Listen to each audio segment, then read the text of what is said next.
speaker, and you can tell by that what a great ambassador for electric bikes. Also, let's give a big hand to Turbo Bob and Barbara as well.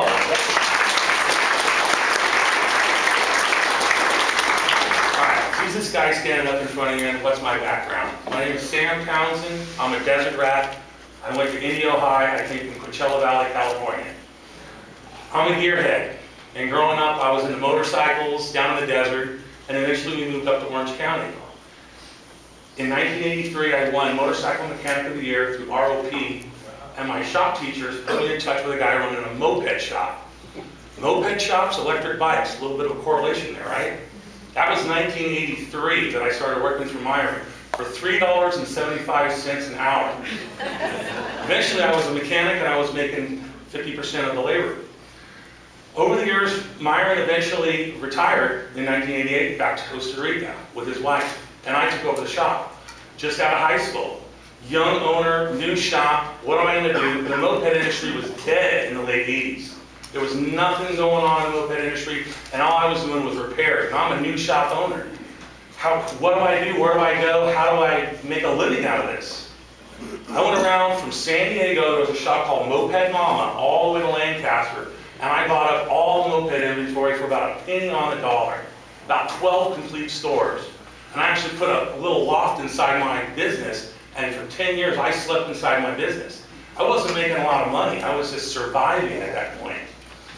In 1988, the same year I took over the moped shop, there was a local customer out of Buena Park who had a stroke. His wife worked for an Knoxbury farm, and they came into the shop with the idea of, he can't drive anymore. What can we do for him? There was a company called Palmer Industries. I think they're on the East Coast, either New Jersey, New York. They sold a conversion kit, friction drive, front wheel drive, with a big car battery within the basket of this tricycle. 1988 was the first year I installed an electric bike kit on a vehicle, a tricycle.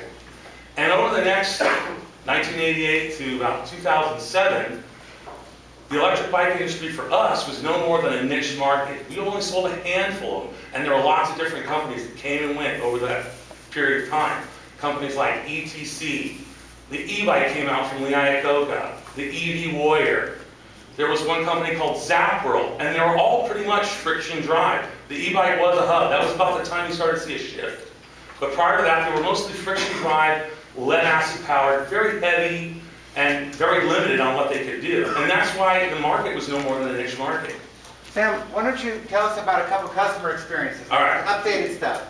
We had a guy last time give the history of e-bikes, and boy, he was all disconjointed. It worked out to be a lot of fun, but yeah, give us 2 or 3 stories about customer stories. Bob wants to tell me about stories, so I can go over like particular stories over the years of people that came in, and I'll pick a couple from my list here really quick, but I'll just take last week, for instance. Last week, who came in and bought an electric bike from me? Well, I can tell you right now, the person that's going to buy an electric bike, look to your left, look to your right. That's the e-bike customer right there. That's the person that's going to buy an e-bike. Last week, I had 2 customers come in and buy a couple of inexpensive bikes for us. One lady used her bike. She wanted to use it to run her dog.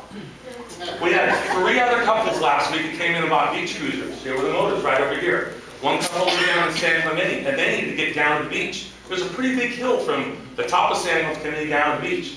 And this couple had just retired. At that age bracket, you can get to the beach, but you can't get back home. We delivered that bike to San Clemente for them. Second couple lived in Yorba Linda. Guess what? Same thing. Big hills in Yorba Linda at the top. We can get down the river trail, but we can't get back up. That's another set of bikes that we sold last week. Third set was another couple over in Garden Grove. They just wanted to ride down to Huntington Beach and back. Beyond that, what else? Had a guy from Arizona came in last week, 320 pounds, covered in tattoos, moved to Costa Mesa. He's a tattoo artist. He bought a Juice Rider bike, which is a cargo bike. I thought Toro was supposed to be here today. Wanted to, but he didn't make it. Didn't make it. Great product. Check out the Juice Rider bike as well. He came in and purchased that bike from me. No driver's license. Now, when you're talking about driver's license, there's a lot of people that buy a new bike that don't have the ability to get a driver's license. Last week I sold a customer special needs. She was from San Dimas. They live on a big horse property, and she just needed to get up and down She's not gonna get her driver's license. That was the bike. She chose an EJO folding Epic SE. Where's George at? He was over here a minute ago. They're out talking. There's a lot of people out there looking at the bikes already. Ah, we're getting there. One more, Sam. I had another customer come into my shop last week. His bike was stolen out of his garage. He drove a Cayman city bike.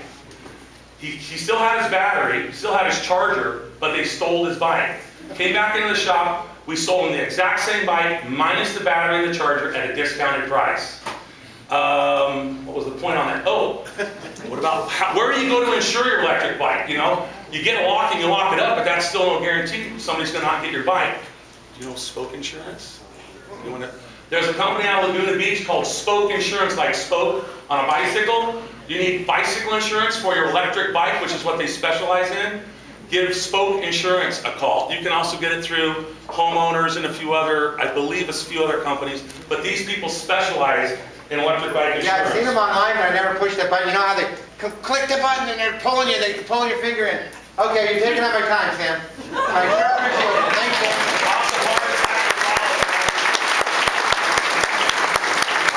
And I thank Rhonda. I won't be able to see her talk until I look at it on the video, but I can see some tears shedding. It's a very inspirational story. I thank Rhonda for being here. Her first visit here 3 times back was one of her first visits public speaking. One more major goal that she overcome. And obviously, she is really enjoying life in a way she's never had before.